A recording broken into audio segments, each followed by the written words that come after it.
Hello, konnichiwa, everyone. It's very nice to be here. I am Tipatat Chennavasin, and I'm here to talk about understanding world foundation models. How many of you know what a world foundation model is? Okay. For the rest of you, prepare to be amazed. This is going to be the most important subject for both generative AI and XR, and will shape the future as we know it. So I'm first going to introduce myself. Then I will talk about what is a world foundation model.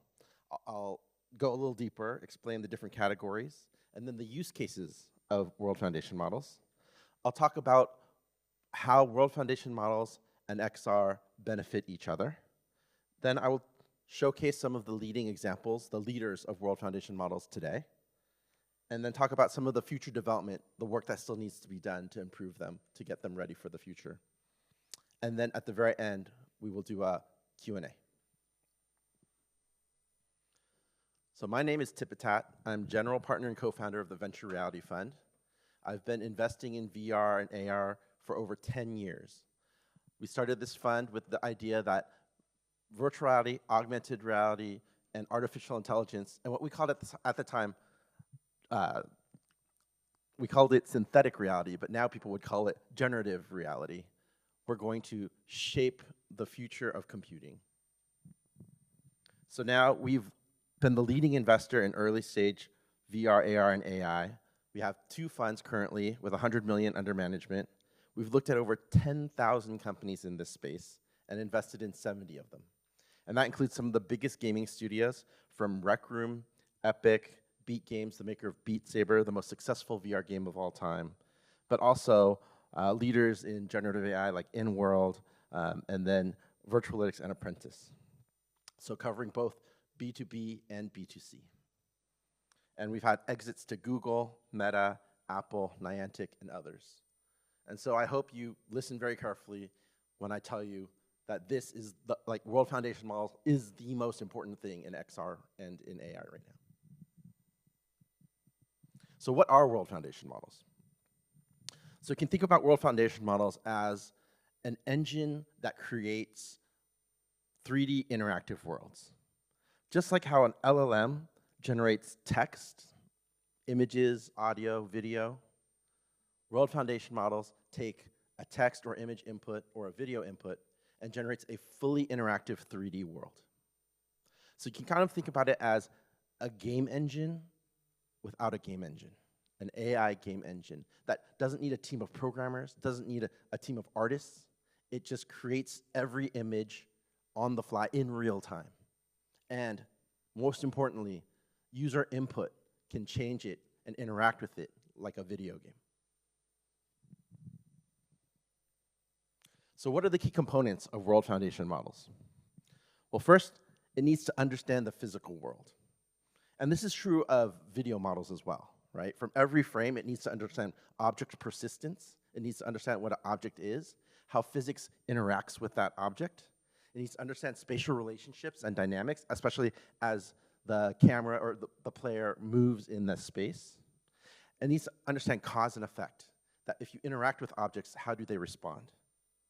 And it needs to understand temporal dynamics, this idea of like states and state changes, that from frame to frame, it has to understand consistency of an object moving in the world, an object aging, like if you hit the water and the waves and the ripples form. It needs to understand everything about the natural world and how the natural world behaves. And then it needs multimodal integration. It needs to take different types of inputs. If you think about an LLM, it takes text input. Well, for a world foundation model, it needs to take image, text, audio, visual, video, 3D data, spatial data, sensor data, as much data as we can give it about the real world so that it can simulate it in the AI. And you kind of see these are just 2 examples. So Game Engine was by DeepMind, released in 2024. It showed generative AI Doom. So it took the game Doom and it trained tons of video game data of gameplay of Doom. And so then the player could go in and play their own unique level of Doom that was created just for them in real time. And just within a year, Google, the same team, released Genie 3. And this shows now high-fidelity video that is completely interactable. And so this example, it's a person walking down the city, and then they typed a prompt to say, a man with a jet ski goes down this river, and then it made it happen in real time.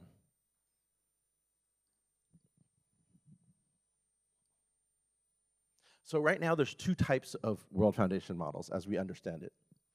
One is called geotypical, and I consider that the game engine style, where it's more like interactive video. It's trained off of video, simulation, and video game data. And so this idea is that, just like the Genie 3 example I showed you, it just shows you can interact with the world. It's like interactive video. So if you think about generative AI and how it started with text, audio, video, or images, video, then the next evolution would be interactive video, right? Now the other side is geospecific, and this is more about the 3D data and the 3D visualization. And this is more like the digital twin style of World Foundation models. And this is focused on visual and spatial understanding. It's trained on 3D data, sensor data, geolocation data, real-world data. And there are companies like World Labs, we'll talk about more, Niantic Spatial, who's here today presenting, and a bunch of others as well. And so, these are just a small list of some of the key players in the space. I mentioned DeepMind. NVIDIA Cosmos is a World Foundation model specifically for robotics training, and it's really focused on high-fidelity physics simulation. Hunyun World is actually an open-source World Foundation model created by Tencent, and so you can check that out, and others as well. So what are World Foundation models used for? Well, like I mentioned, they create the output. The input is text or video or images, but the output is interactive 3D worlds. And what they're mostly used for are three main, there are many opportunities, but I consider these the three most important ones. And so we all know the goal of AI is artificial superintelligence, ASI. But to get there, we have to go through AGI, which is artificial general intelligence. Artificial general intelligence means that the computer is as smart as a human, right? And we're very close, but we're not quite there yet. But the real opportunity is artificial superintelligence, when the AI is smarter than any human. And that is this idea of, again, untapping that superhuman power that we think that AI can bring. And that really, to achieve this, it has to be visually and spatially intelligent. We need reasoning in the visual and spatial areas. And to get there, we need training data. And right now, it's too hard to create enough training data of enough use cases to train real artificial superintelligence. And so the idea is that World Foundation models, these simulations that they create, you have the agents, you have the AI interact with these 3D worlds and create more data and get more feedback. And it trains the AI to become smarter and more understanding about the physical world. And so to achieve the goal of AI, World Foundation models are a key component. Another area is physical AI, or what most people call robotics. And this is, again, where NVIDIA is really focused. And it goes back to kind of the same thing we talked about with AGI and ASI.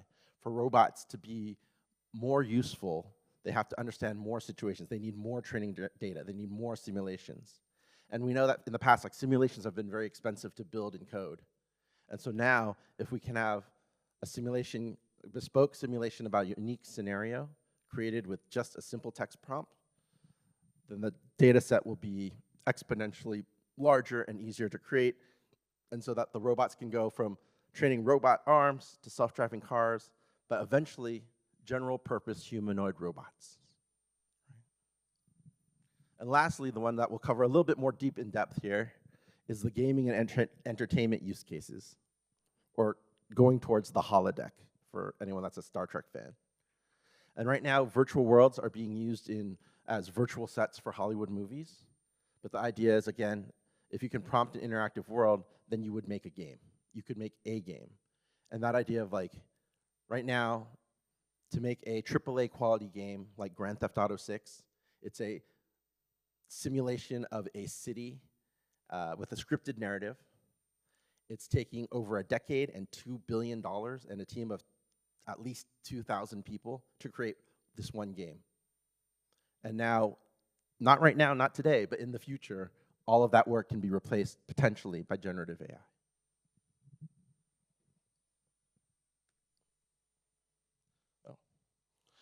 So I want to show you a quick example of, this is the leader currently for geotypical models of World Foundation models. This is Genie 3 by Google DeepMind. And what's really interesting, so this is a video of a paint simulation. Not that exciting if you just think about it. But the two interesting things are the visual fidelity and the persistence of the world. One of the things that first happened with generative AI was like, it would create this world, but if you look around, the world would change as you looked. But now it has an understanding of the rooms and the state changes within that room that happened by the player. And again, this isn't some fake demo. This is actually playable in the Google Research Labs. And you can see the key controls of the interactions that kind of showcase what's happening. But they're outputting 720p resolution, interactive. It lasts for multiple minutes of interaction, photorealistic, and real time at 24 frames per second. It's trained on video and video game data sets. And what's really interesting about this to me is the visual fidelity. And so what happened was they released Genie 2, and it was trained solely on video game data. And so it looked like AI-generated video game, like the fidelity, the visual look. But then Google team combined their work on Genie 2, or on Genie 1 with the video game data, and their work with VO3 on the visual fidelity of the video data. And now they have interactive, high-quality video. So again, this is announced in 2025. It's not publicly released, but I consider this the state of the art. So in the other style of World Foundation models, the geo-specific model, this is the example by a company that's called World Labs, and their World Foundation model is called Marble. The company was co-founded by Dr. Fei-Fei Li. She's the godmother of generative AI. Stanford, she runs one of the Stanford labs for AI. And it generates 3D Gaussian splats from text or image input. It's trained on 3D data sets like models, renderings, and scan data. And you can see it's a fairly consistent, persistent 3D environment that's photorealistic. You can navigate in the world, but there's no interactivity. And so when we talk about, again, the two types of models, right? This is more the digital twin, not the game engine style. Oh, and this was released in November, so just last month. You can actually go online and try it yourself. And what's really cool is upload family photos, and it tries to recreate your old house. It's kind of creepy. But so now I want to talk a little bit about World Foundation models and XR and why it's important. And the two takeaways I want you to take from this are, one, the best applications of World Foundation models will be best experienced in XR or a spatial computer. So if you think about AGI, one of the applications of AGI is to have the ultimate virtual assistants, to give everyone super intelligence, right? And to do that, the AI has to see what we see, hear what we hear in the context of the real world. And to do that, it needs to be spatially aware, visually aware. It needs all of that intelligence that the World Foundation models will help train the AI to get. But for me, the more exciting part goes back to this idea of the holodeck. If we think about a 3D interactive world, on a screen, it's just a video game. But in a spatial computer, it is the holodeck. It is your reality. And it's probably the closest we'll get to this technology in our lifetime. And you think about that idea of taking a family photo, and it recreates the scene, and so that you can step back in time and be with your loved ones. I can't imagine anyone not wanting that. And so when we say, what is a killer app? It's an app that lets you, do the unbelievable And to me, the holodeck represents that exact ideal. But the other side of this is that the best data sets for world foundation models will be made in XR. And what I mean by this is, again, AI is only as good as the data set. And some of the limitations that we have of AI is that, of generative AI and world foundation models, there isn't enough data, and especially enough data from the point of view of the person, right? Like you think about most of the video that's out there is shot from a third-person perspective, and that's why most of the generative AI training data has been video games. But if everyone has AR glasses, spatial glasses that records a video of them walking around, we'll have exponentially more data within a few years than we've had, or within a few days than we've had in years and years of video gaming. And it'll be real world, and it will capture real world interactions, more so than you could with the canned animation of a video game, right? Because with video games, we know you can just do very limited interaction, like punch, shoot, kick, But the real world is full of all types of interactions that we want to capture. And in that same way, VR games will create also much richer virtual world data because of the interactions with VR and the gesture controls and the hand tracking that will allow for deeper interactions that much deeper or much more expansive than we could get with just video game data or standard video game data. And so in that way, world foundation models are best experienced in XR, and XR will make world foundation models exponentially better. So I talked about some of the challenges. I mean, this is still very early in the process, but the things that need to be resolved are still this idea of a limited action space. So I talked about most of it's been trained on video game data, and so it only has very basic interactions. And so if we want deeper, richer, more authentic interactions, we need to open up the category. Also, a lot of the video game data, the physics aren't as good as they should be. They're good for a game, but not enough for a real-world simulation. And so the more real data, the higher the quality of the simulation of the video game, of the physics engine, then the better the data will be. We also need interaction and simulation of other agents. Right now, all of the world foundation models are about single user experiences. They haven't even tried to attempt multi-user experiences yet. Also needs accurate representation of real-world locations, and that just, again, means more scanning.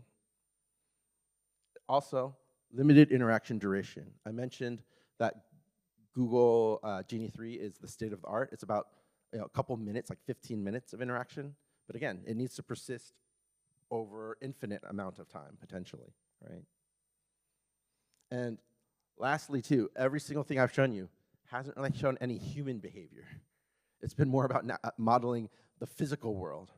But you can imagine, of course, we want virtual agents that interact like lifelike people inside these as well. And that will be another huge undertaking. But so how do we get there? I mean, some of it will be better models by sourcing better data. And I talked about how XR can help. There's also a very important area of study called 3D Gaussian splat. I'm not sure how many of you are familiar with that. But it's a new 3D data type I like to think about as the MPEG, JPEG of 3D. Right now, for 3D, it has to be rendered, for real-time 3D, it has to be rendered in a game engine. And so you use a lot of visual fidelity of the 3D asset because it has to be simulated in Unreal or Unity. And it's locked by the processor of your GPU or your device. With 3D Gaussian splat, you can have photorealistic 3D, and it's no longer restrained by the device quality. Just like how a JPEG, it doesn't matter what type of device you look at a JPEG on, right? And then another important future development, we need to merge the geotypical and the geospatial models. And then the last one, the most important one, will be efficiency. Right now, the reason why most of these are not publicly available is because they need large clusters to run on. It's a very high-performant compute task. And so there's not, especially to get the real-time simulation, there has to be huge gains in efficiency. and probably unique chipsets developed to handle this specific problem.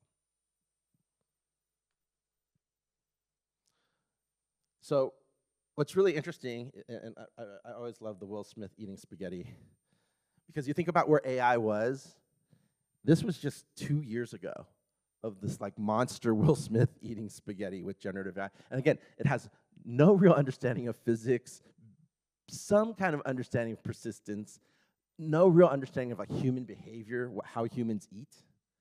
But within less than 2 years, now we have a pretty authentic video output that understands how humans eat, what it looks like when a human eats, the physics of eating, right? And so we're still more on the left side with world foundation models, but what we've seen with generative AI is that the progress is very exponential. And so I just wanted to leave it with that and then hopefully open it up to some Q&A. Please ask me anything.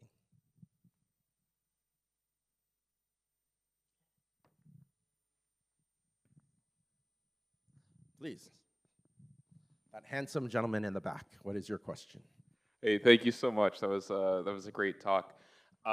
One thing that I was wondering, when it comes to the two different types of world models you were speaking about and the way it's trained, ones that are trained on video without physics, is there a scaling issue that comes with that? As in, maybe my question is more so when it comes to memory. As you mentioned, hallucination was an issue. And in order to have these persistent worlds, how do you think we're going to get there if we still have hallucinations?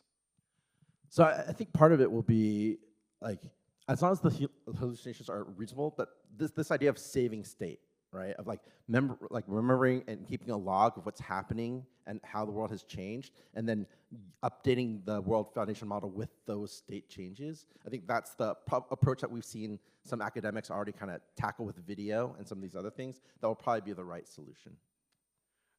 Thank you. And a follow-up to that, when it comes to games in interactive worlds, it seems most games now are within closed deterministic engines. Do you see a world where games become emergent in real time using world models? Yes. So I think this is actually very interesting and very important.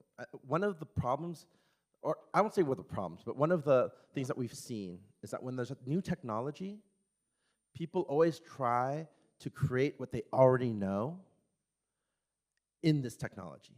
So, we see the generative AI and we try to create like a video game, kind of like how when cameras, like or film cameras were first invented, they try to create stage plays. And it took 100 years to develop the language of film. And now films are so different than what a play is. But they're both storytelling. But technology enables a different type of storytelling, special effects, close-ups, all sorts of things that, again, a play could never do. And right now, I think we're still kind of stuck in that stage. Okay, we think this is a video game like we've played on a PC, but you're exactly right. The more power will be when it unlocks new types of experiences, when we kind of start thinking beyond it. And that's why I like to think more about the holodeck and less like a video game. Because I don't think the goal is to say, hey, can we create a AAA video game faster and cheaper? No. I think the opportunity is to create something brand new, a new type of interactive experience that seems maybe even more immersive and authentic, especially for the interaction, than a video game could ever be. Because a video game is really dominated by the input, like a controller, a keyboard, or mouse. It lets you only do discrete types of interaction. But now we know with LLMs, they understand the speech, how we, not just what we say, but how we say it. You can ask an LLM, like, tell me, like, make you laugh. I can tell it a joke, and it can think it's funny or not. And that's something that we've never seen in like an AI before. And so if we think about a game that has that kind of or the characters in the game having that kind of humanistic behavior, then it opens up a brand new type of game that we've never been able to play. And I think this idea of like, what is a native AI game or a native AI experience? I think that will help get us closer to that than the video games that we know today. Thank you so much. Thank you. Any other questions?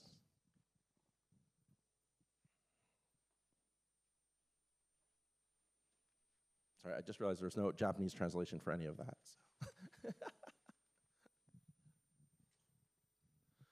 Okay.